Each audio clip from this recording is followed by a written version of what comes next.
Broyer des noix pour en extraire l'huile, le nouveau quotidien de Jérôme Cosson. Une fois que les cerneaux sont broyés, je les mets à torréfier dans le torréfacteur.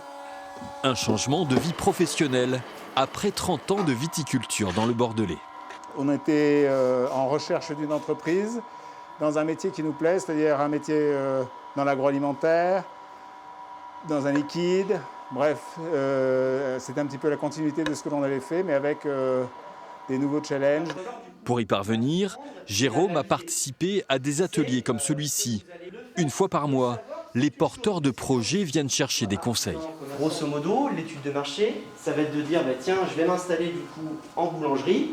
Comment fonctionne le contexte aujourd'hui? Dans la salle, des dizaines de personnes pour reprendre ou créer une entreprise. Comme Mélissa, elle rêve d'ouvrir un salon de toilettage. Il y a quand même du changement, statut de salarié. Du coup, je change pour être ma propre patronne, du coup. Mais j'y crois et puis on y va, on fonce. Des exemples loin d'être isolés, selon la présidente de la Chambre des métiers. C'est vrai qu'on a une très belle dynamique sur les Deux-Sèvres, on a des entreprises qui se créent régulièrement, le bâtiment va plutôt bien malgré le Covid. Là, on a vu aussi quelques créations dans la restauration à emporter. Un dynamisme très motivant pour les repreneurs de l'huilerie.